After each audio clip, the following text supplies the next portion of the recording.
Assalamualaikum warahmatullahi wabarakatuh. Alhamdulillah. Wassalatu wassalamu ala rasulillah. Segala puji bagi Allah subhanahu wa ta'ala, juga salawat dan taslim kepada Nabi besar Muhammad sallallahu ala alihi wa sahbihi wasallam. Sebelum kita mulai, saya akan menutup pengajian kita nanti insyaAllah di 2:30. Karena saya tidak bisa sholat asar di sini, ada acara manasik yang saya harus isi setelah asar langsung. Maka insya Allah ta'lim kita kurang lebih 1,5 jam ya, akan berjalan. Dan semoga Allah SWT berkahi. Kita melanjutkan bahasan Bulughul Maram dan kita masuk di bab ke-6. Dan ini bab ke-6 subhanallah dari masalah haji yang luput. Saya jelaskan pada pertemuan yang lalu. Padahal sebenarnya cuma 1 lembar timbal balik. Kita pada siang ini akan fokus masuk ke kitab ke-7 tentang kitab jual beli. Setelah kita menjelas kitab ke-6 masalah haji dan umrah, dan ada bab terakhir dalam bab haji dan umrah itu bab ke-6. Judulnya luput dari suatu amalan haji atau umrah karena terhalang, baik itu penyakit ataupun musuh. Bagaimana kalau seandainya seseorang di antara kita pergi haji dan umrah, di tengah jalan terjadi sesuatu. Sakit misalnya, tiba-tiba pesawatnya dibajak, atau dia sakit parah, stroke tiba-tiba, apa sajalah kira-kira yang menjadi penghalang. Lalu tiba-tiba terjadi peperangan, sehingga harus meninggalkan, tidak jadi umrah dan haji. Seperti apa solusinya dalam Islam?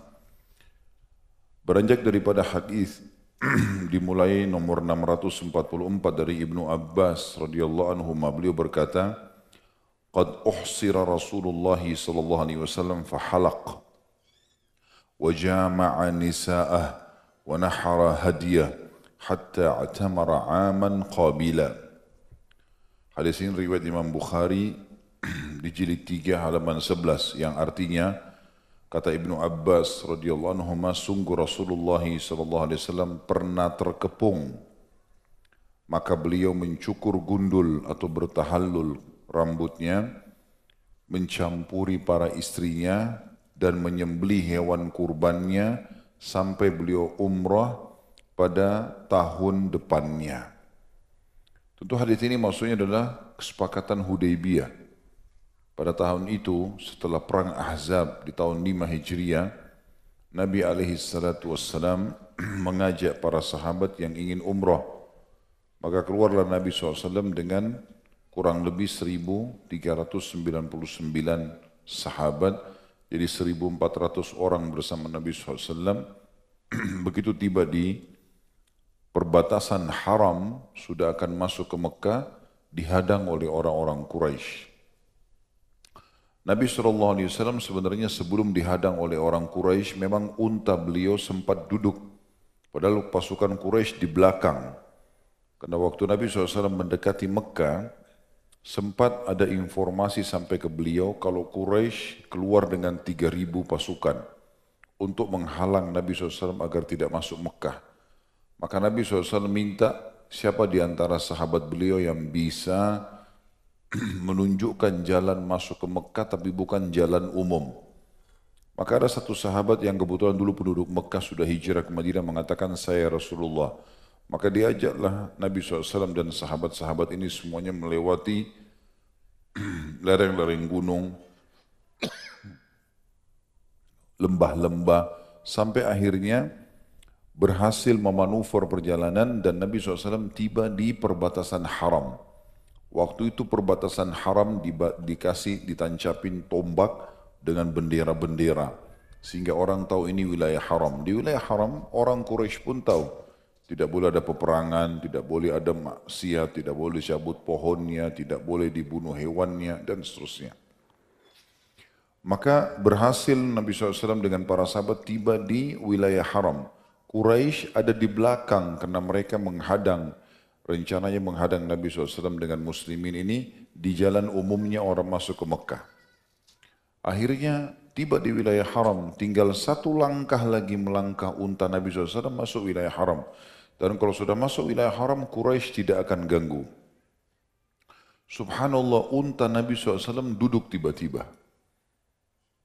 Para sahabat berusaha untuk mendorongnya, membangunkan, gak mau berdiri.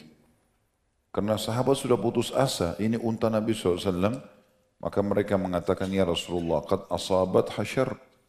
Unta anda ini ditimpa sesuatu yang buruk ya Rasulullah. Gimana caranya tinggal masuk ke wilayah haram gak mau? Kata Nabi SAW, tidak. Tetapi yang menahannya adalah yang telah menahan gajahnya Abraha untuk menyerang Ka'bah. Artinya Allah Subhanahu wa taala, ada hikmah. Kita berhenti sampai sini. Orang-orang Quraisy waktu mendengar Nabi SAW dan para sahabat waktu itu sudah tiba di dekat wilayah haram, mereka segera kembali. 3.000 pasukan tadi kembali. Mereka begitu tiba di perbatasan haram, mereka heran. Kenapa muslimin berkemah? Karena Nabi SAW suruh mereka berkemah pada saat itu. Berkemah semua di luar wilayah haram. Padahal kalau mereka masuk wilayah haram, sudah nggak akan diserang oleh Quraisy. Quraisy pun malu, tidak mungkin mengganggu orang yang sudah masuk wilayah haram. Maka Quraisy pun berkemah berhadapan dengan Nabi SAW. Nabi SAW sengaja menonjolkan hadyu. Hadyu sudah kita jelaskan juga di bahasan-bahasan kita sebelumnya masalah haji dan umroh ini adalah hewan yang sudah diniatkan untuk dikurbankan. Di zaman itu diberi tanda di lehernya. Entah apa, kain kah, tali kah, yang jelas orang tahu. Kalau disematkan di leher unta atau kambing berarti itu adalah hewan hadyu pada saat itu. Orang kafir, musyrik Mekah dan muslimin tahu masalah itu. Maka Nabi SAW suruh hadyunya diperlihatkan. Orang-orang Quraisy lihat ada hadyu, berarti memang betul mau umroh. Tapi dari satu sisi, Nabi SAW menyuruh para sahabat untuk membawa pedang. Tapi nggak bawa perisai, nggak bawa baju perang, cuma pedang saja. Maka Quraisy curiga, kenapa bawa pedang? Dikirimlah beberapa orang, 3 sampai 4 orang bertemu dengan Nabi SAW. Tetap saja Nabi SAW mengatakan kita mau umroh. Kenapa senjata? Berjaga-jaga. Kalau ada yang berkhianat bagaimana? Senjata ini pun kami tidak masukkan ke Mekah, ditaruh di sini. Nanti kalau kami selesai umrah, kami akan kembali. Tidak akan dibawa masuk wilayah haram. Tapi rupanya karena Quraisy ketakutan pada saat itu, karena mereka baru beberapa bulan yang lalu mengepung Madinah. Sekarang Nabi SAW datang dengan 1.400 orang dan sudah sampai di wilayah haram. Akhirnya terjadi negosiasi, ringkas cerita yang dikenal dengan kesepakatan Hudaybiyah. Karena itu wilayah Hudaybiyah. Di antara poin-poinnya, nggak boleh muslimin masuk ke Mekah tahun itu, harus tahun depan. Tidak ada peperangan selama 10 tahun. Siapapun yang masuk Islam dari penduduk Mekah mulai hari itu harus dikembalikan ke Mekah. Dan siapapun penduduk Madinah yang murtad dari Islam ke Mekah nggak boleh ditarik kembali. Dan sekian banyak poin. Tapi saksi bahasan itu adalah Nabi SAW terkepung sebagaimana dalam riwayat ini. Beliau tidak bisa buat apa-apa. Tidak ada perintah untuk berperang. Waktu itu Umar bin Khattab sempat mengatakan, ya Rasulullah, 1.400 orang bisa pakai pedang, kita lawan mereka. Dan dijelaskan dalam surah Al-Ahzab tentunya, kenapa Allah waktu itu tidak izinkan berperang. Nabi SAW mengatakan, hai Umar, belum saatnya. Allah enggak suruh berperang. Umar datang ke Abu Bakar, ya Abu Bakar, bukankah kita benar? Benar. Bukankah Quraisy salah? Salah. Baik, kenapa kita hinakan agama kita? Kenapa kita enggak berperang? Kata Abu Bakar, hai Umar, ini adalah utusan Allah. Di mana dia letakkan kakinya, letakkan kakimu. Jangan bantah. Pasti benar. Maka akhirnya Umar pun terima pada saat itu. Yang jelas, pada saat sudah terjadi kesepakatan Hudaybiyah, dan ini ceritanya panjang tentu. Banyak kisah-kisah yang unik di kesepakatan Hudaybiyah ini. Dan lebih tepat ini dibahas dalam Sirah Nabawi. Dan sudah saya angkat panjang lebar di YouTube tentunya. Dengan izin Allah tentunya itu. Kisah Hudaybiyah sangat menarik. bagaimana prosesinya, bagaimana negosiasi antara orang Quraisy dengan Nabi SAW, bagaimana pada saat penulisan ya, kesepakatan itu, siapa penulisnya, kemudian apa kejadian-kejadian yang terjadi sampai Nabi SAW pulang ke Madinah ya, dan datang tahun depan dikenal dengan pelaksanaan Umrah Qadha. Itu juga ada cerita sendiri, tapi itu histori yang mungkin dibahas di sirah, kurang tepat kalau sekarang karena kita bahas masalah fikih. Yang kita ingin titik beratkan adalah pada saat itu Nabi SAW sudah pakai baju ihram, sudah niat umrah, sudah lewati Bir Ali, sudah tiba di Mekah, di wilayah haram tapi belum bisa masuk ke dalam. Terkepung. Apa yang harus dilakukan di sini? Kalau orang seperti ini, maka Nabi SAW bertahallul, cukur rambutnya, karena terhalang, mencukur rambut, lalu kemudian memakai baju biasa dan pulang.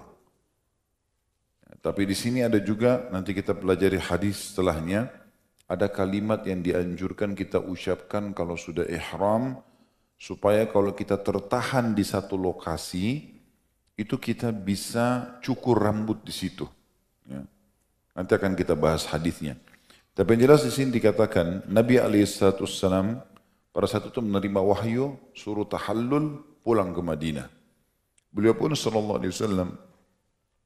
itu membawa Ummu Salamah, membawa Aisyah, jadi beberapa istri Nabi SAW dibawa bersama dengan beliau. Mohon maaf. Kemudian Nabi SAW mengatakan para sahabat, Allah sudah perintahkan kita untuk pulang, cukur rambut kalian. Tapi para sahabat masih belum mau cukur, mereka berharap berperang. Dalam surah Al-Ahzab diceritakan sebabnya Allah tidak izinkan nabinya untuk menyerang Mekah. Karena di Mekah ternyata banyak penduduk Mekah yang sudah masuk Islam tapi sembunyikan itu. Kalau pasukan muslimin masuk menyerang, mereka pikir itu orang kafir, akhirnya dibunuh orang-orang muslim tanpa mereka tahu, karena disembunyikan Islamnya. Dan ini ada kaitan hukum syar'i, membunuh muslim itu berbeda, hukumnya berbeda, jadi masalah. Makanya Allah mengatakan jangan sampai kalian membunuh orang-orang beriman itu di Mekah, sehingga kalian tidak tahu dan kalian ditimpa penyesalan. Maka Allah memang sengaja membuat tidak terjadi peperangan pada saat itu. Nabi SAW melihat sahabat tidak ada yang bergerak. Mereka masih berharap ada wahyu turun, perang saja.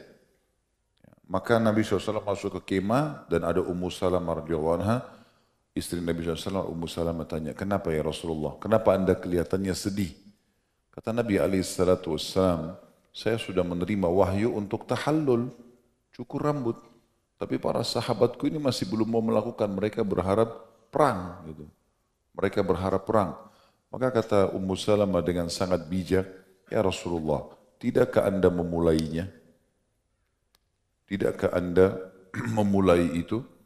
Maka kata Nabi SAW, ide yang bagus. Nabi SAW keluar dari kemah, lalu beliau panggil tukang cukurnya, kemudian beliau mencukur gundur rambutnya. Setelah melihat itu, para sahabat pun sudah tahu, sudah nggak ada lagi peluang untuk menyerang Mekah. Maka mereka pun berlumba-lumba mencukur rambut mereka.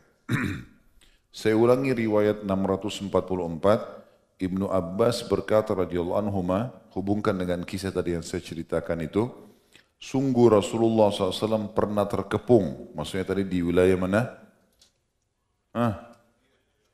Masih hidup enggak? Baik, Hudaybiyah. Ya. Maka beliau mencukur gundul, bertahallul. Sudah saya ceritakan tadi prosesnya juga bagaimana beliau gundul. Kemudian mencampuri para istrinya. Karena kan orang kalau pakai ihram tidak boleh berhubungan biologis, bisa batal haji dan umrohnya. Tapi di sini menandakan Nabi SAW walaupun belum umroh, tapi karena terhalang, lalu beliau cukur, maka sudah terhalalkan untuk menggauli istri. Dan menyembelih hewan kurban. Beliau sudah bawa haju tadi, disembeli di situ, walaupun belum sampai ke Mekah. Sampai beliau umroh kembali tahun depan. Itu makna daripada hadis ini.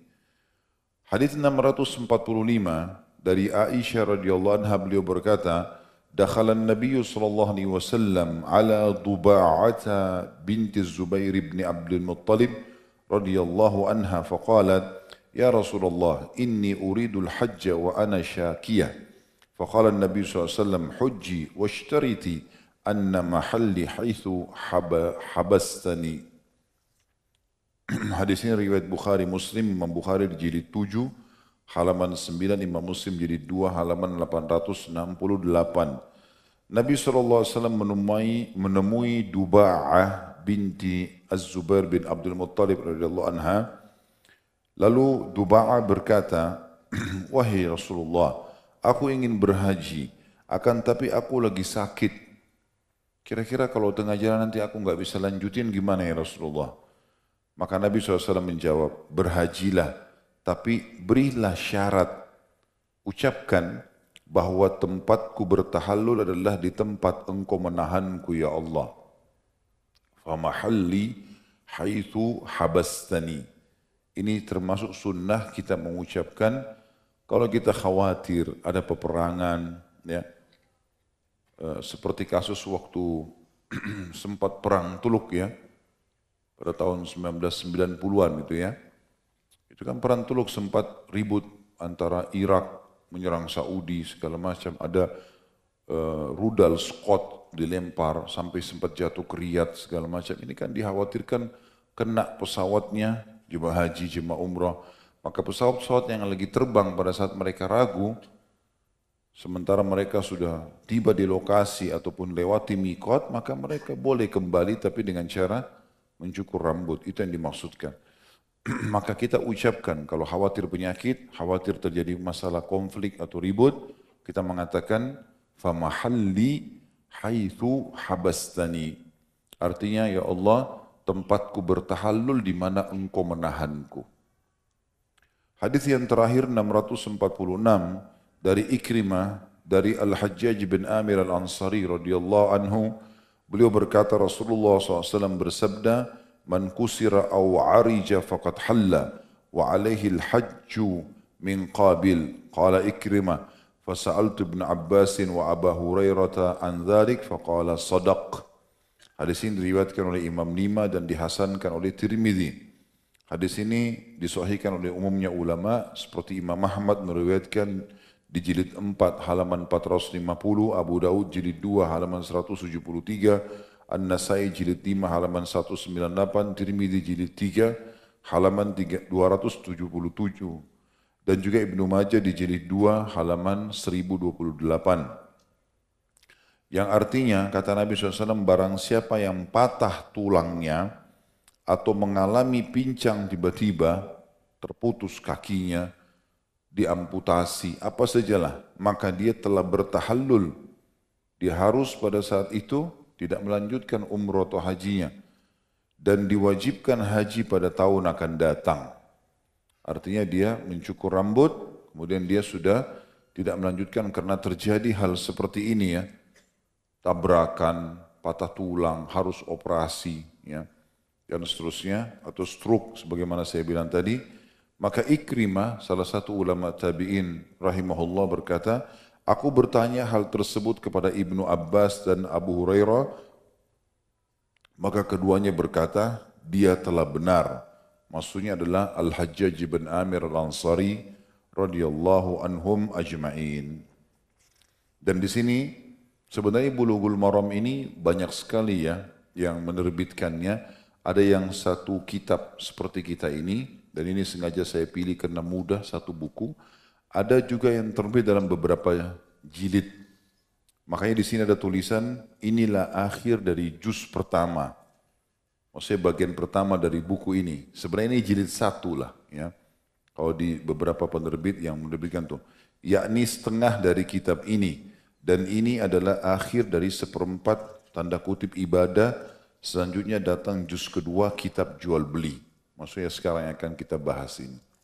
Jadi alhamdulillah dengan 646 hadis yang sudah kita pelajari, ini kesannya memang sudah setengah buku kita pelajari. Karena buku ini terdiri dari 1500 hadis sekian.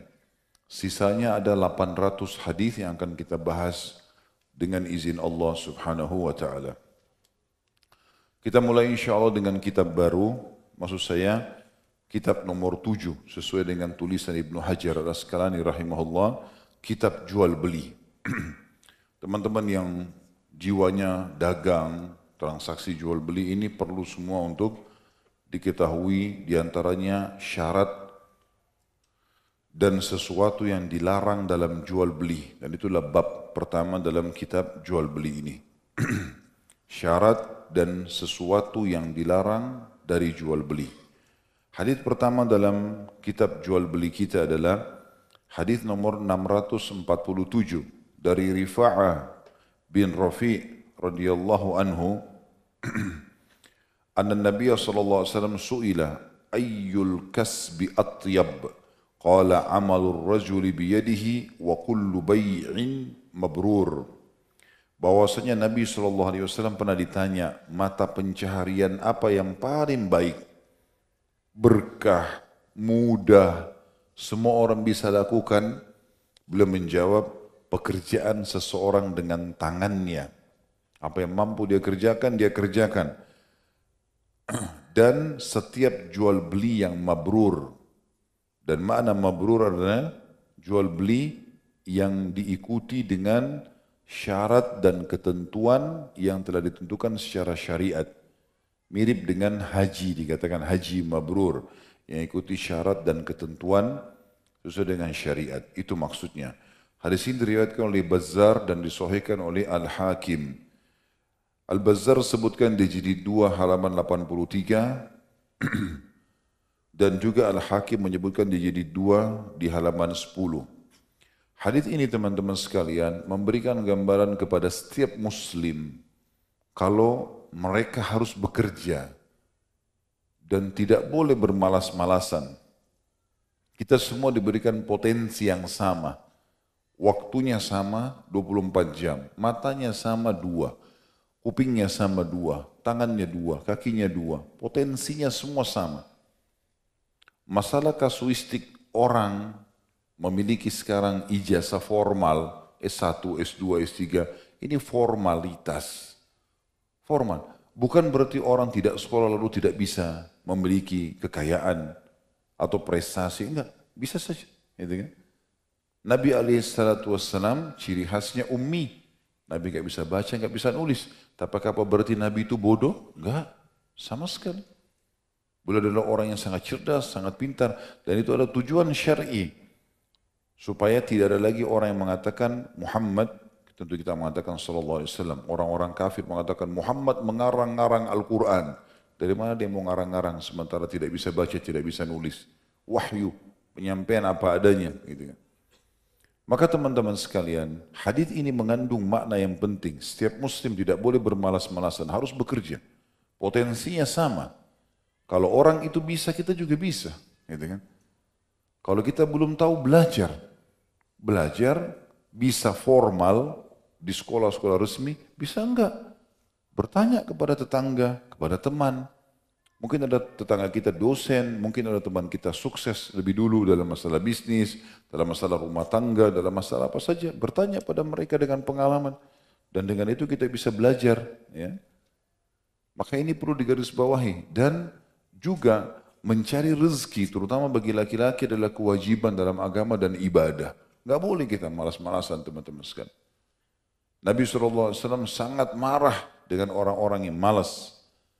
Kalau teman-teman ikuti ceramah saya di YouTube dan saya sarankan ini, jadikan ceramah wajib. Saran dari saya untuk ini, yang judulnya katakan iya untuk sukses. Ada bahasan saya kurang lebih 2 jam, waktu itu ada acara pengajian di Makassar, saya bahas tentang konsep itu. Banyak sekali dalil-dalil syar'i yang memerintahkan kita untuk maju, sukses. Tidak ada kata terlambat. Dan luar biasa hadis Nabi SAW yang sahih riwayat Bukhari, kalau di tangan seseorang di antara kalian ada bibit tanaman dan dia tahu besok kiamat, tetap dia tanam. Walaupun dia tahu besok sudah kiamat.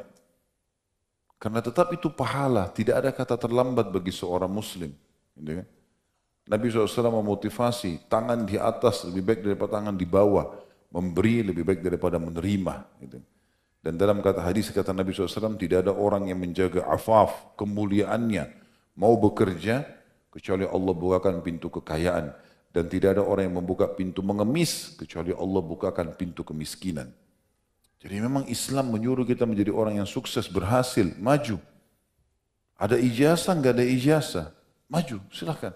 Kembangkan, banyak sekali ide-ide, gitu kan.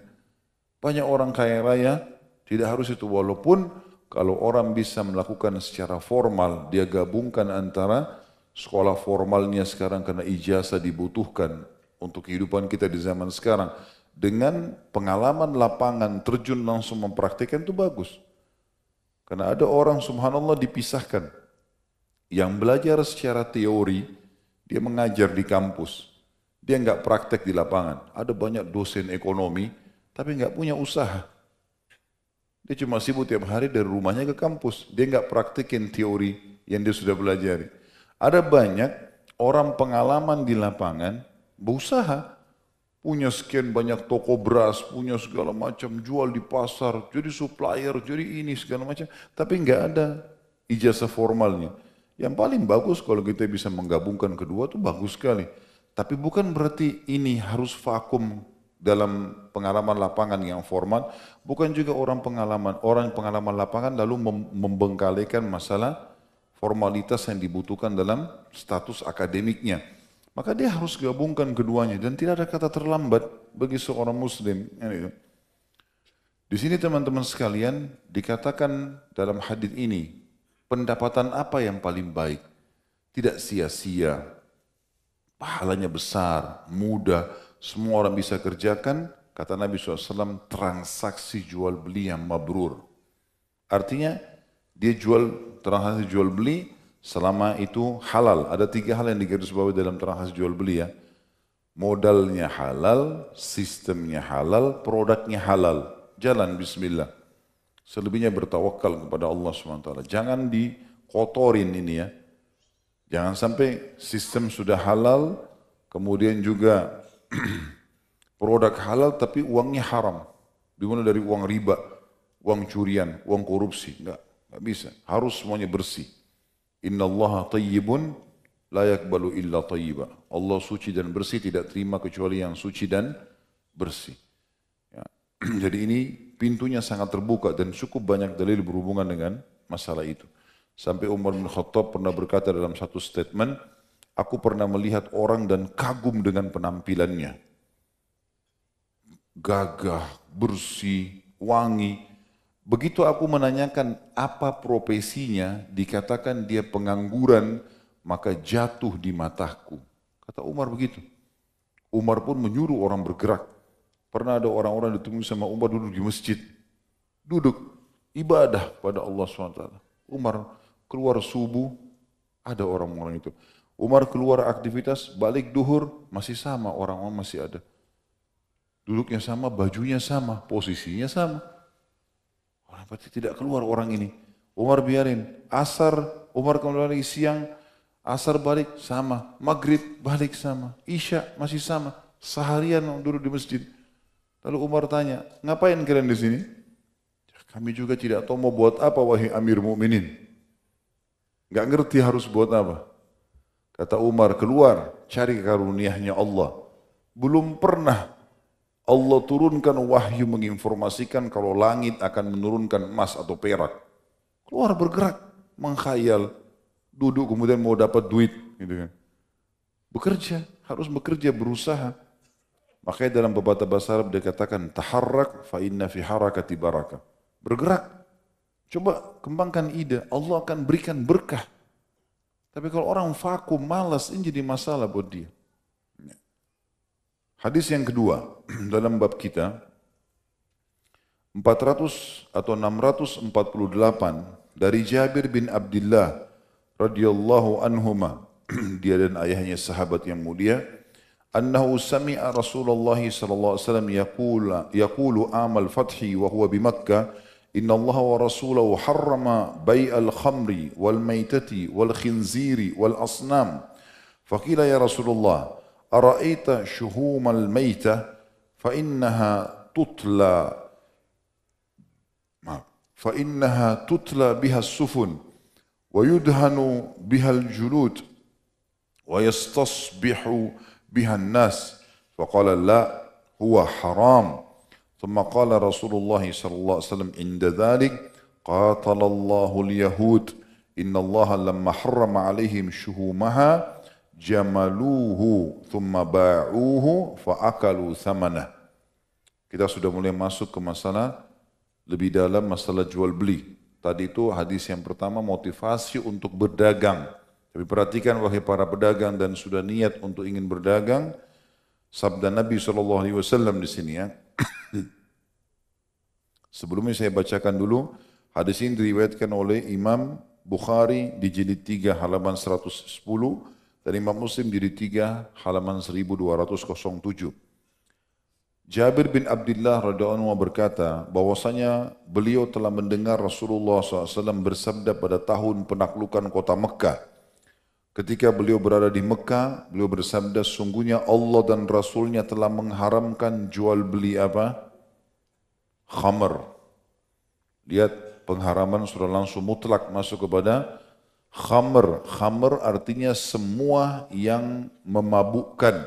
Cairankah, serbukkah, sama. Mau daun, mau permen, mau obat cairan, apa saja. Narkotika, obat-obat terlarang, semua masuk dalam khamr. Haram semuanya. Ya. Allah dan Rasulnya telah mengharamkan khamr. Apapun alasannya. Bangkai. Ya. Walaupun itu adalah hewan-hewan yang halal, ayam tapi bangkai, kambing tapi bangkai, mati bukan karena disembeli, haram. Dan ada dua jenis hewan yang bangkainya halal, kalau hewan darat belalang dan kalau hewan air, semua hewan air masuk halal bangkainya. Sebagaimana dalam hadis Nabi SAW yang sahih menyebutkan masalah itu. Bahwasanya Allah menghalalkan bagi kalian dua bangkai, belalang dan semua hewan air. Jadi kalau bangkai hewan air, ikan yang sudah mati, udang segala boleh dijual. Kalau darat hanya bisa belalang, selain daripada itu haram. Walaupun dasarnya hewan itu halal dalam Islam. Seperti saya pernah dengar di Indonesia ini ada orang menjual bangkai ayam. Ya, dan harganya lebih murah gitu kan. Itu nggak boleh. Ya, karena kalau dia beli ayam yang masih hidup disembelih lebih mahal. Tapi kalau sudah jadi bangkai dijual murah, maka ini tetap haram, nggak boleh. Kemudian babi, mutlak disebutkan satu nama hewan ini, dan berhala. Berhala masuk dalamnya semua yang dibentuk ya, patung-patung, semua nggak boleh. Transaksinya diharamkan. Lalu dikatakan, wahai Rasulullah, bagaimana pendapat Anda tentang lemak bangkai? Bangkainya enggak ya Rasulullah? Boleh enggak? Lemaknya kami ambil, dikeluarkan. Bangkai sapi, bangkai kambing, bangkai ayam mungkin sedikit. Gitu. Lemaknya dikeluarkan, tidak dimakan dagingnya. Karena ia biasa dipakai untuk mengecat perahu. Jadi dijadikan sebagai minyak. Ya. Membersihkan kulit. Maksudnya adalah perawatan. Lemak-lemak hewan bisa jadi perawatan. Gitu kan. Dan dijadikan bahan penerangan oleh orang-orang. Maksudnya dijadikan sebagai minyak dicairkan, lalu zaman dulu orang dijadikan lemak-lemak ini ditaruh semacam sumbu, dibakar api, nanti dia jadi penerang. Maka beliau bersabda, tidak boleh, tetap haram. Padahal ini adalah diambil dari hewan yang halal, misalnya kambing, sapi, tapi bangkai. Tetap enggak boleh, semuanya enggak boleh diambil, termasuk lemaknya. Kemudian beliau bersabda dan memperingatkan dengan sangat tegas umatnya. Nabi SAW mengatakan, semoga Allah melaknat orang-orang Yahudi. Karena ketika Allah telah mengharamkan lemak bangkai kepada mereka, mereka sengaja mencairkannya, kemudian mereka menjualnya, sehingga mereka memakan harganya atau nilainya. Sekali haram dalam Islam, haram. Mau buka pintu rezeki yang baik, transaksi jual beli dagang. Tapi ingat, kapan melanggar sesuatu dari apa yang Nabi SAW sampaikan jadi haram semua. Walaupun itu cuma rekayasa. Saya enggak ikut pabriknya, saya enggak ikut produksi, tapi saya cuma jual produknya. Sama aja. Ya. Sama aja.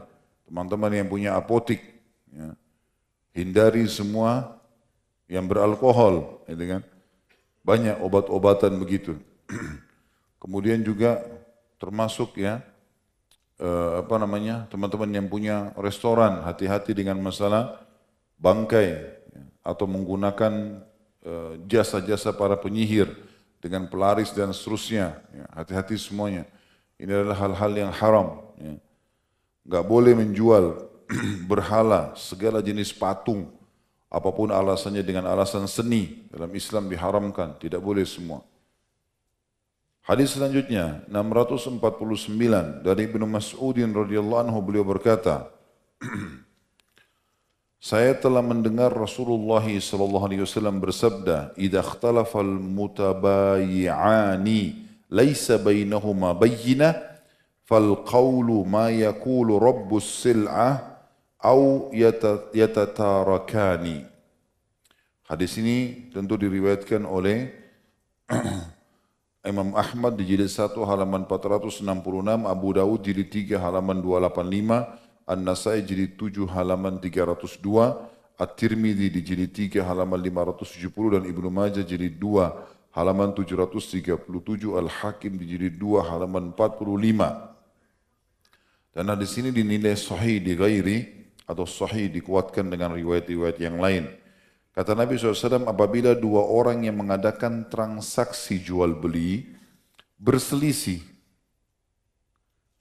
dan tidak ada bukti di antara keduanya, maka ucapan yang dijadikan pegangan atau diterima adalah yang diucapkan oleh pemilik barang, dagangan, atau keduanya membatalkan transaksi. Misal, ada seseorang masuk dalam toko mau beli, mau belanja. Kemudian dia kasih uang 100.000. Si pemilik produk toko sudah memegang uang 100.000. Kemudian terjadi perselisihan. Mungkin pemilik toko ataupun salah satu di antaranya lupa. Mungkin saja tadi yang pembeli ini, dia bukan kasih 100.000, mungkin dia cuma kasih 50.000, mungkin harga produk 30.000. Kemudian dia kasih 50.000, dia kira 100.000. Pemilik toko menerima uang 50.000 itu. Lalu kemudian dikembalikanlah 20.000. Kata si pembeli, saya tadi kasih 100.000. Kata pemilik toko, saya terima 50.000. Ribut di antara kedua dan tidak ada saksi, maka yang dijadikan pegangan adalah pemilik produk. Nah, dia punya produk. Makanya sangat bagus sekali beberapa toko di Indonesia itu sesuai dengan syariat sebenarnya ya. Walaupun kebanyakan saya lihat ini juga ada terjadi di toko-toko orang non-muslim. Pada saat kita berikan duit misalnya 100.000 di kasir, kasirnya mengatakan, uangnya 100.000 ya Pak, uangnya 100.000 ya Bu, itu bagus. Itu bagus, itu syariat itu sebenarnya. Karena akan menutup pintu perselisihan. Jelas uangnya ya, 100.000. Dikembalikan pun, kembaliannya 43.500 ya, gitu. Dibahasakan. Atau kita bahasakan silakan dihitung kembali. Nah itu baik sekali. Karena kalau tidak terjadi perselisihan nantinya. Kalaupun terjadi perselisihan dalam hadis ini dijelaskan, maka yang jadi patokan adalah pemilik produk ucapannya. Atau kata Nabi SAW, batalkan transaksi. Dibatalkan transaksi. Hadis 650 dari Abu Mas'ud al-Ansari radhiyallahu anhu anna Rasulullah sallallahu alaihi wasallam naha an thamanil kalb wa mahril bagi wa hulwanil kahin. Hadis ini diriwayatkan oleh Imam Bukhari di jilid 3 halaman 110 dan Imam Muslim jilid 3 halaman 1198. Perhatikan baik-baik teman-teman, ini penting sekali bagi para pedagang, pengusaha, ya, ekonom, bahwa Rasulullah SAW melarang harga anjing. Tidak boleh transaksi jual beli anjing, apapun alasannya. Ada satu celah di sini, Abu Hanifah saja rahimahullah, dari 4 mazhab cuma Abu Hanifah yang mengatakan khusus anjing berburu boleh. Anjing berburu boleh umat Islam jual menurut Abu Hanifah rahimahullah. Karena beliau berpegang pada firman Allah dalam surah Al-Maidah surah nomor 5 ayat 4. yang menjelaskan bolehnya seorang muslim menggunakan anjing berburu dalam berburu. Biasanya badannya bulunya putih, belang-belang hitam. Ya. Nah ini anjing berburu. Menurut beliau bisa, karena dalam Al-Quran boleh memakai jasanya. Tapi jumhur ulama membantah itu. Imam Syafi'i, Imam Ahmad, Imam Malik membantah. Tiga mazhab ini mengatakan tidak bisa. Karena ada hadis ini menjelaskan, dilarang. Kalau umat Islam butuh dia bisa beli dari orang kafir, tapi dia tidak boleh jual itu. Karena dilarang untuk memakan nilainya. Masuk dalam masalah ini, nggak boleh menjual ya, apapun yang berhubungan dengan masalah anjing itu. Apa saja. Maka dia berusaha hindari. Ya. Karena transaksi dalam masalah kebutuhan anjing atau apa saja ini masuk dalam, kata ulama untuk berjaga-jaga masuk dalam larangan ini. Apapun yang berhubungan dengan masalah anjing tersebut. Ya. Sebagian ulama misalnya mencontohkan menjual makanan anjing, ya, atau apalah ya yang berhubungan dengan masalah itu. Kemudian yang kedua larangan Nabi SAW, bahwasanya Rasulullah melarang harga anjing, kemudian bayaran pelacur. Ya. Kalau ada orang jelas-jelas pelacur, tidak ada pekerjaan lain dia, hanya itu saja dan kita tahu perempuan ini adalah perempuan malam lah, naudzubillah, berzina, lalu dia datang transaksi, nggak boleh kita terima. Jangankan dia memberi kita hadiah, dia transaksi kita tolak. Karena ini kan hadis ini dimasukkan dalam kitab jual beli. Kalau kita tahu tidak ada pendapatan lain, dia pezina mau belanja, maaf kita enggak terima. Nabi SAW sebutkan itu, tidak boleh bayaran pelacur. Dan yang ketiga, upah seorang dukun. Enggak boleh pakai jasa dukun, atau sengaja pura-pura jadi dukun, atau jadi dukun. Semua transaksi haram. Dukun pun kalau belanja depan kita jangan dijualin apa-apa. Enggak boleh. Tahu dukun, maaf saya nggak bisa jual. Kenapa nggak jual? Rasulullah SAW larang. Saya sihir kamu, silahkan. Kita lawan dengan ayat Al-Quran. Nggak ada urusannya itu. Ya. Jangan takut. Nanti kalau saya tidak jual sama dia, nanti saya disihir. Harus yakin. Sihir batal. Allah Subhanahu Wa Taala mengatakan dalam banyak ayat Al-Quran. Wala yuflihu sahiru haitsu ata. Tidak akan mungkin penyihir bisa menang di depan ayat-ayat Allah. Itu fakta. Ayat Al-Quran. Dan banyak sekali dalil berhubungan dengan masalah itu. Teman-teman juga bisa kembali. Ada bahasan saya, tapi itu cukup lama. Sekitar 3 jam. Durasinya 3 jam di YouTube itu. Judulnya Ruqyah Syariah. Bedah buku lengkap. Dalil-dalil tentang bolehnya ruqyah sampai kepada tata caranya. Hadis 651 dari Jabir bin Abdullah radhiyallahu anhu annahu kana ala jamadin lahu qad a'ya fa arada an yusayyibah qala falahikani an-nabiy sallallahu alaihi wasallam fada'a li wa darabahu fasara sayran lam yasir mithlah qala bi'nihi bi'ukiyatin qultu la ثم قال بئنيه فبئته بأخية واشترطت حملانه إلى أهلي فلما بلغت أتيته بالجمل فنقدني ثمنا ثم رجعت فأرسل في أثري فقال أتراني ما كستك لآخذ جملك خذ جملك ودراهمك فهو لك. Bahwasanya dia, ini maksudnya adalah Jabir bin Abdullah mengendarai untanya yang telah lemah, maka dia ingin melepaskannya. Lalu dia berkata, lalu Nabi SAW bertemu denganku, lantas beliau mendoakanku dan memukul unta tersebut.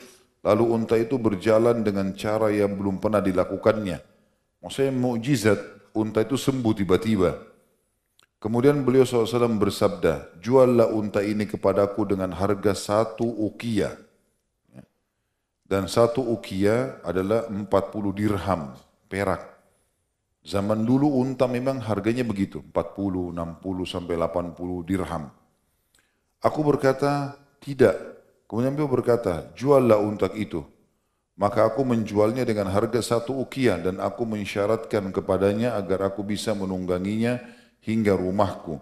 Ketika aku telah sampai maka aku membawa unta tersebut kepada beliau dan beliau membayar harganya kepadaku.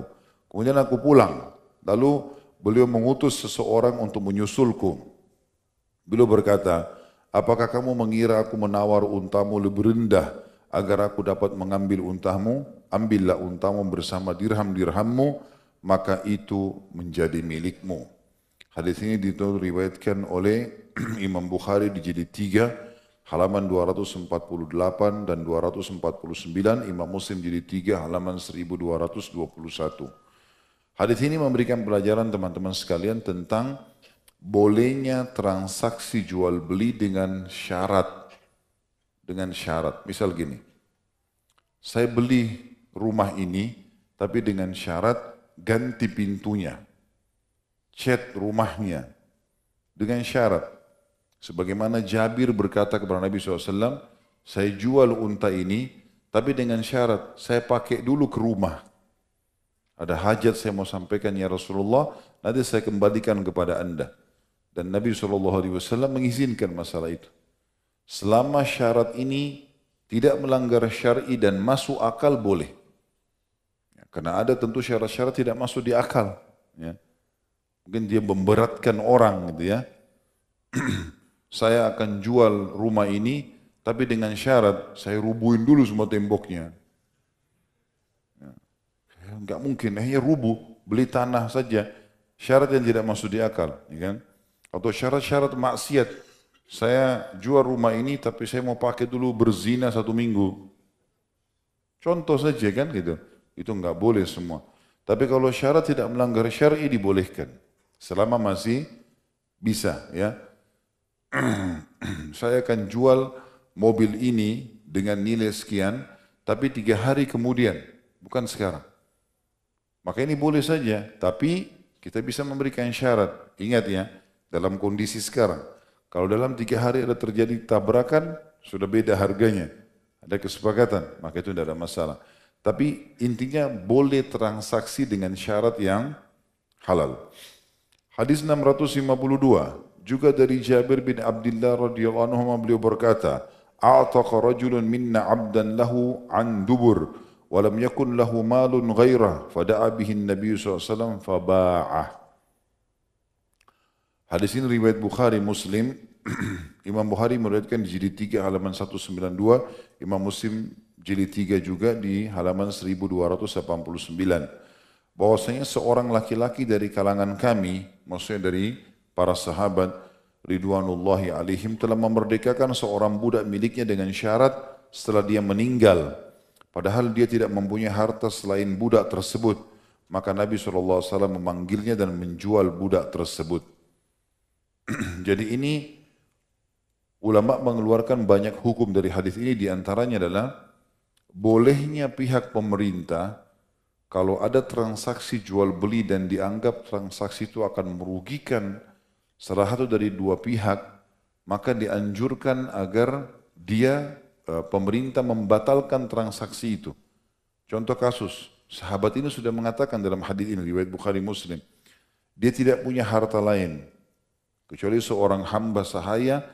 Ini punya nilai, kalau dijual bisa jadi uang, bisa dipakai modal sama dia, atau kalau dia meninggal jadi warisan ahli warisnya.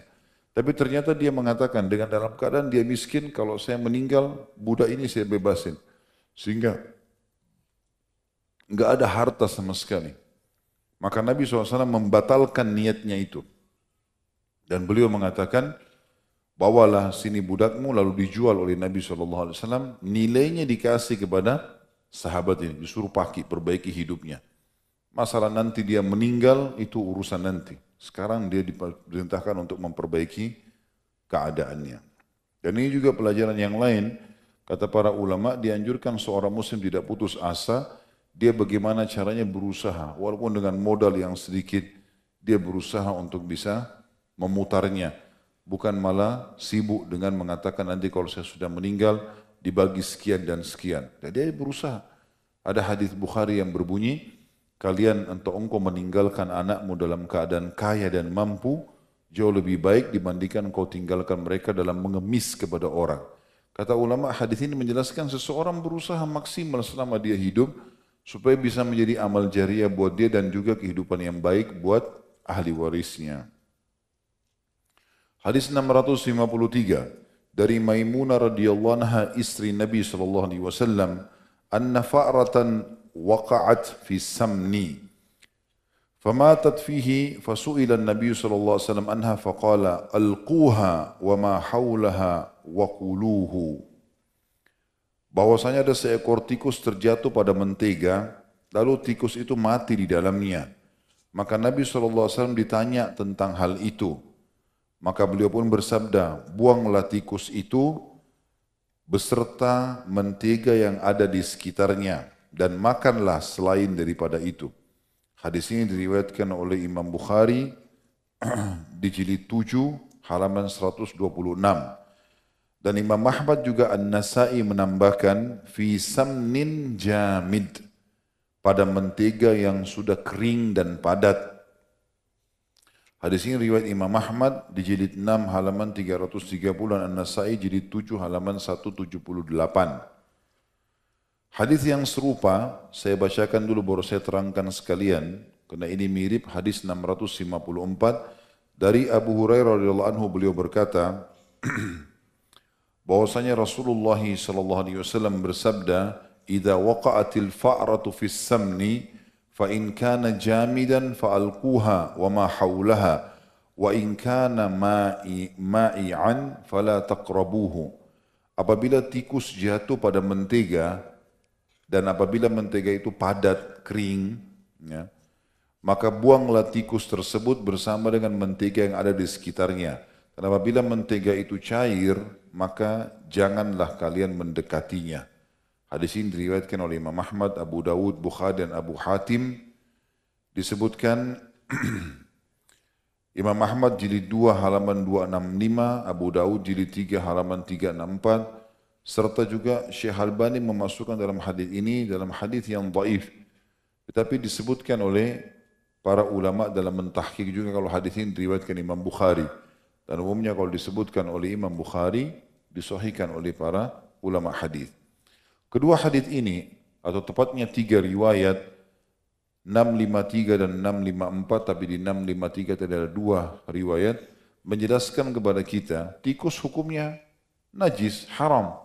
Bahkan termasuk hewan yang boleh dibunuh dalam setiap keadaan. Bahkan dalam hadis ya, itu boleh dibunuh di wilayah haram dan di luar wilayah haram. Ya. Ada 5 hewan, tikus, kalajengking, ular, burung gagak, kemudian raja wali. Ya. Riwayat lain juga ada menambahkan anjing yang buas. Riwayat lain menjelaskan juga tikus, ya, cicak. Maka 7 hewan ini boleh dibunuh gitu kan. Termasuk tikus dan najis. Maka dia kalau turun jatuh di sebuah makanan, maka kalau dia makanan kering dianjurkan untuk membuang makanan tersebut. Bagian yang terkena dan di sekitarnya, sisanya boleh dimakan. Tapi kalau dia cair, pasti dia masuk ke dalam cairan. Termasuk kata ulama adalah kalau madu misalnya. Dan ini pernah saya ceritakan kisah tentang Muhammad bin Sirin rahimahullah. Bagaimana beliau pernah membeli madu yang sangat mahal, kemudian malam hari lupa tutup gentong madunya, kemudian masuklah tikus di situ, besok pagi semuanya dibuang sama dia.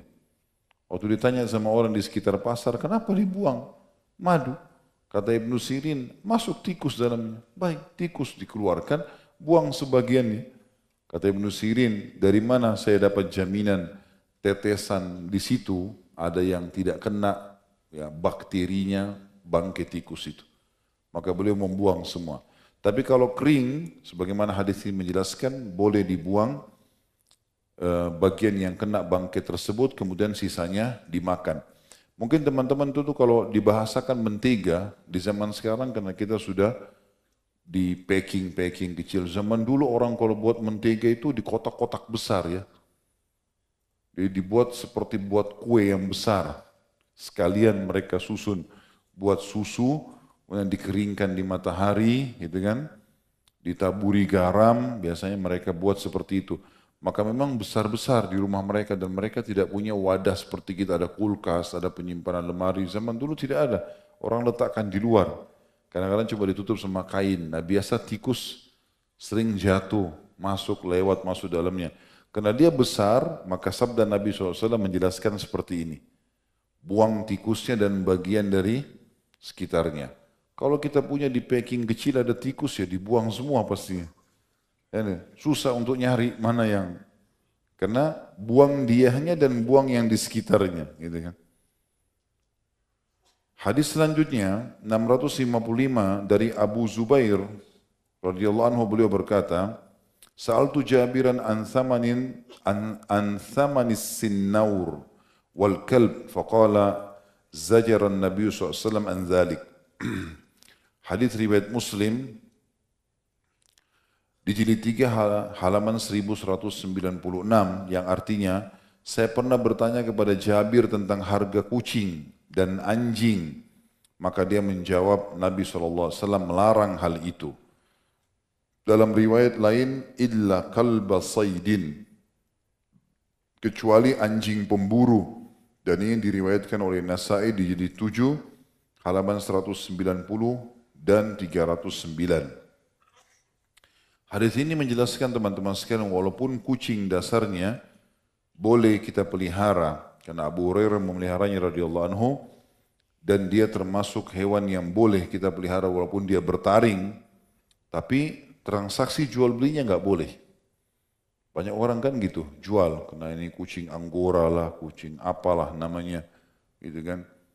Maka dijual, transaksi jual belikan, maka ini tidak boleh. Kalau kucing kebetulan tidak ada pemiliknya, kalau kita mau pelihara itu boleh saja. Tapi transaksi jual beli khusus masalah ini dilarang dalam hadis. Yang sudah kita bacakan hadisnya ini ya. Jadi bisa dilihat dalam kitab Bulughul Maram, hadis nomor 655 dalam kitab transaksi jual beli. Begitu pula dengan anjing, kecuali dikatakan tadi anjing berburu. Hadis selanjutnya 656 dari Aisyah radhiyallahu anha, beliau berkata, Ja'atni Barirah, faqalat inni katabtu ahli ala tis'i awaq, fi kulli amin uqiyah, fa'inini. Faqultu in ahabba ahluka an a'uddaha lahum wa yakuna wala ukili fa'altu. Fadhahabat Bariratu ila ahliha, faqalat lahum fa'abaw عليها فجاءت من عندهم ورسول الله صلى الله عليه وسلم جالس فقالت إني قد عرضت ذلك عليهم فأبوا إلا أن يكون الولاء لهم فسمع النبي صلى الله عليه وسلم فأخبرت عائشة النبي صلى الله عليه وسلم فقال خذيها واشتريتي لهم الولاء فإنما الولاء لمن أعتق ففعلت عائشة رضي الله عنها ثم قام رسول الله صلى الله عليه وسلم في الناس فحمد الله وأثنى عليه ثم قال أما بعد فما بال رجال يشترطون شروطا ليست في كتاب الله عز وجل ما كان من شرط ليس في كتاب الله فهو باطل وإن كان 100 شرط قضاء الله أحق وشرط الله أوثق وإنما الولاء لمن أعتق. Barirah radhiyallahu anha telah datang kepadaku seraya berkata, kata Aisyah anha, sesungguhnya aku telah mengadakan akad pembebasan diriku bersama tuanku sebesar 9 uqiyah.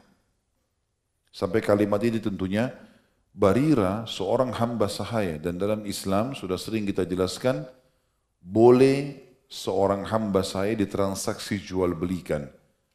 Baik itu tuannya bebaskan saja, saya bebaskan kamu karena Allah itu pahala, seperti Allah mengatakan fakku raqabah, tahriru raqabah dalam ayat Al-Quran, bebasin budak, bebasin budak. Yang kedua, dia bisa dibebaskan lillahi ta'ala, atau dia ditransaksi jual belikan, dijual dan harganya halal, atau dia bebaskan dirinya dengan akad mukatabah namanya. Mukatabah itu adalah dia mengatakan pada tuannya, saya mau bebas, apa syaratnya? Misal tuannya bilang, kamu bayar kepada saya 10 juta. Maka misalnya si hamba saya ini bilang, saya mau bayar, tapi saya cuma bayar 1 juta 1 bulan. 10 bulan lunas, saya bebas. Namanya mukatabah. Maka di sini tuannya tidak boleh tolak. Dia harus bisa menerima. Dan kata Nabi SAW, 3 orang pasti diberikan rezeki. Yang pertama adalah mukatib. Budak yang mau bebasin dirinya. Gitu kan? Mujahid yang kedua, dan orang yang menikah karena takut terjerumus pada yang haram. Jadi di sini mukatab atau mukatib masuk di dalamnya. Gitu. Barira ini dia ingin bebasin dirinya dari keterbudakan. Maka dia berkata kepada Aisyah radhiyallahu anha, aku sudah mengadakan akad dengan majikanku pembebasan diriku bersama tuanku sebesar 9 uqiyah, di mana setiap tahun aku membayar 1 uqiyah. Maka bantulah aku. Aku ingin engkau memberikan aku, wahai Ummul Mukminin Aisyah. Lalu Aisyah berkata, lalu aku berkata, apabila tuanmu ingin agar aku membayar semua itu untuk mereka, maka walakmu menjadi untukku. Apa artinya walak?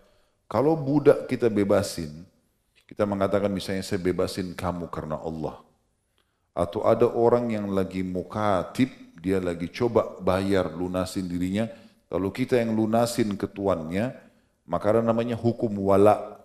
Jadi misalnya si A hamba sahaya, si B datang bebasin dia, baik menebusnya atau memang membebasin karena Allah. Maka ada namanya si A maula si B, ya. Karena si B yang bebasin itu namanya wala. Aisyah berkata radhiyallahu anha kepada Barirah, saya siap bayarin itu 9 uqiyah. Tapi walakmu nanti dinisbatkan kepada aku. Makna wala nanti namanya Barirah maulanya Aisyah. Gitu. Dan ini hukum maula ada sendiri ya. Di antaranya kata ulama fikih adalah hamba sahaya yang dibebasin karena Allah ada hukum maula. Si A, misalnya Barirah ini maulanya Aisyah. Maka Aisyah di sini adalah tuan yang telah membebaskannya. Kalau si Barirah meninggal dunia punya harta peninggalan, Aisyah termasuk penerima warisan. Tapi bukan semua orang, hanya beliau saja yang bebaskan gitu. Makanya di sini kata Aisyah, apabila tuanmu ingin agar aku membayar semua itu untuk mereka dan walakmu menjadi untukku, kata Aisyah, pastilah aku akan lakukan. Maka Barirah pun pergi menuju ke tuannya, pemiliknya. Lalu bertanya kepada mereka tentang hal itu, namun mereka menolaknya. Kemudian dia datang lagi dari sisi mereka, sedangkan Rasulullah SAW sedang duduk. Jadi Barirah pergi ke tuannya mengatakan, ada informasi begini nih, Aisyah mau bayar nih semuanya, 9 uqiyah. Tapi walak saya ke dia, karena dia mau bebasin saya. Rupanya majikannya nolak, gak bisa. Kamu bayar pun lunas 9 uqiyah, siapapun bayar, kamu atau orang lain, tetap walakmu pada kami. Artinya kalau Barirah meninggal, tetap orang tuannya ini dapat warisannya. Padahal sebenarnya dia sudah bayar, dia sudah cicil nih. Dia mau cicil 1 uqiyah per tahun. Maka Barirah pun kembali lagi kepada Aisyah radhiyallahu anha, sementara di situ ada Rasulullah SAW sedang duduk. Lalu dia berkata, sesungguhnya saya telah mengutarakan hal itu kepada mereka, namun mereka tidak menerimanya kecuali hak wala tetap untuk mereka. Maka Nabi SAW mendengar pembicaraan tersebut, lalu Aisyah radhiyallahu anha mengabarkan kepada Nabi SAW. Maka beliau bersabda, ambillah dia. Maksudnya Aisyah disuruh membayar Barirah dan syaratkan kepada majikannya, kepada mereka wala. Saya tetap bayar. Aisyah mengatakan saya bayar 9 uqiyah, saya akan ambil Barirah, walaknya kepada saya. Karena wala itu milik orang yang memerdekakan. Kan sekarang tuannya sudah dibayar, ngapain dia harus dapat walak lagi?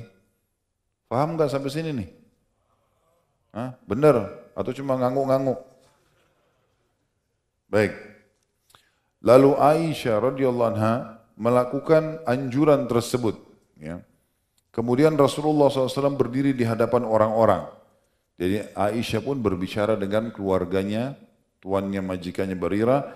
Lalu Nabi SAW untuk memperkuat itu, menjadikan ini penjelasan sebagai sebuah hukum syar'i, beliau naik di atas mimbar lalu beliau berkhutbah, ceramah.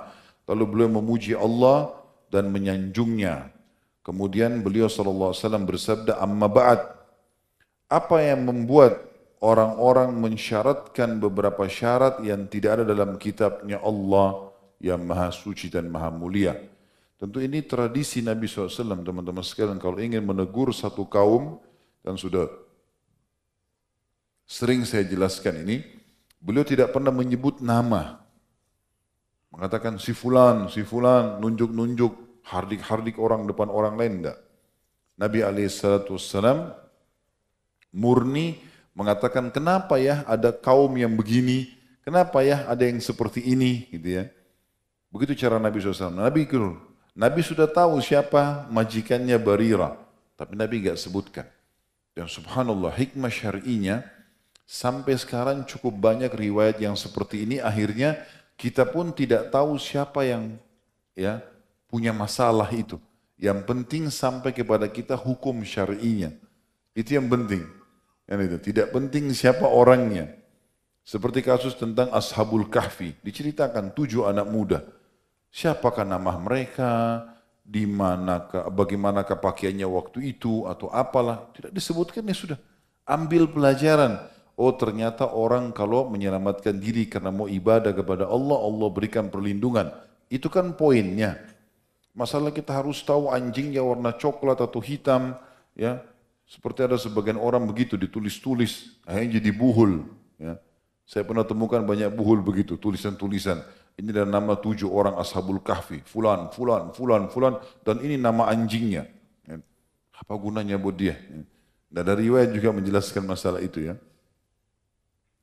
Baik, kata beliau, kata Nabi SAW, kenapa ada orang-orang yang mensyaratkan beberapa syarat tidak ada dalam kitabullah?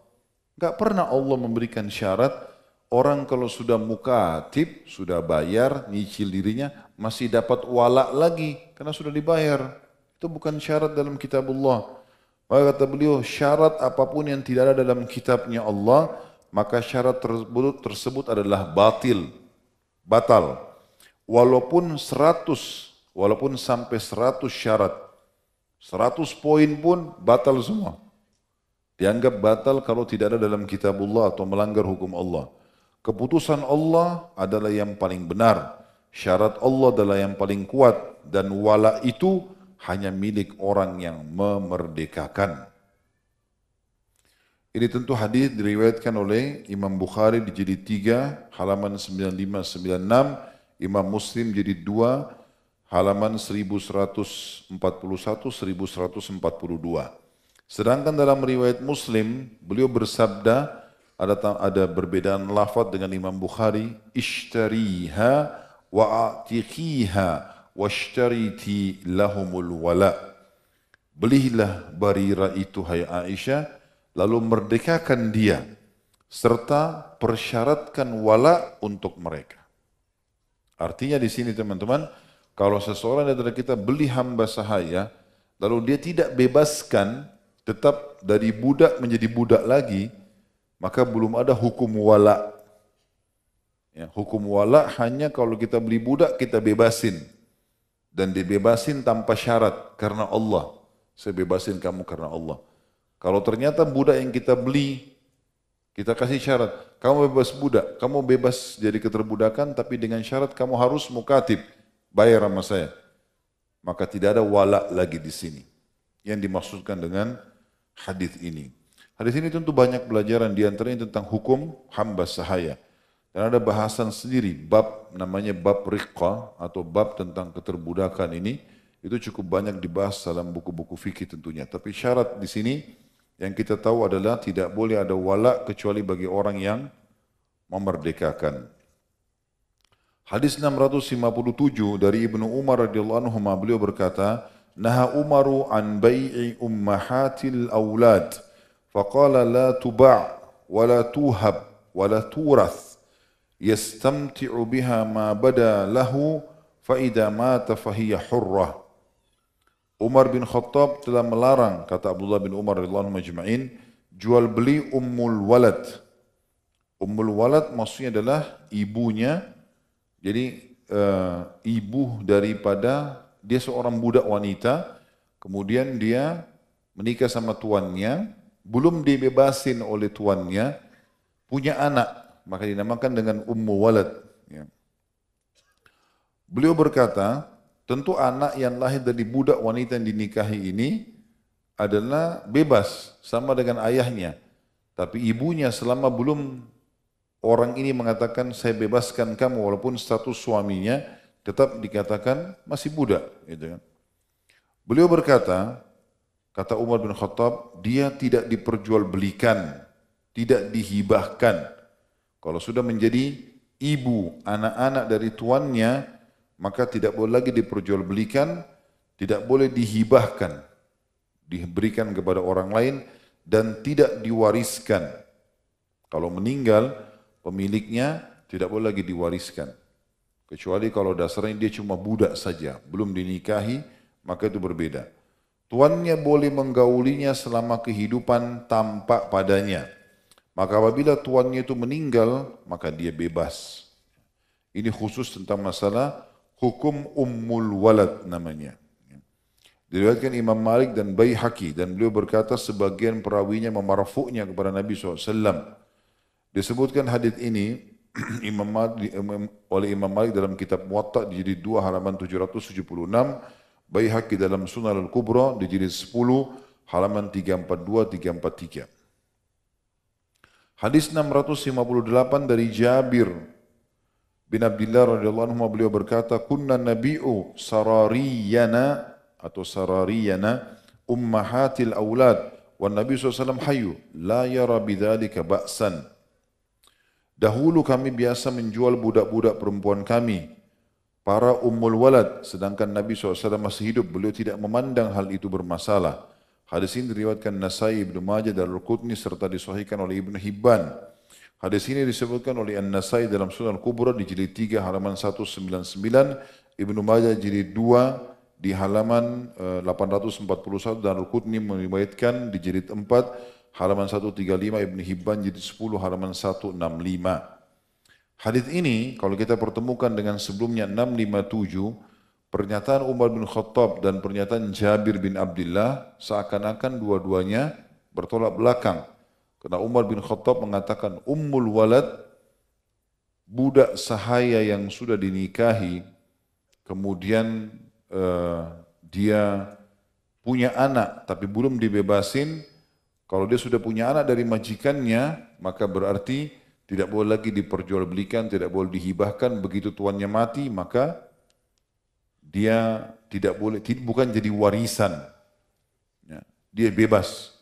Kalau Jabir berkata, kami di zaman Nabi SAW, waktu Nabi masih hidup, kami biasa menjual ummul walad.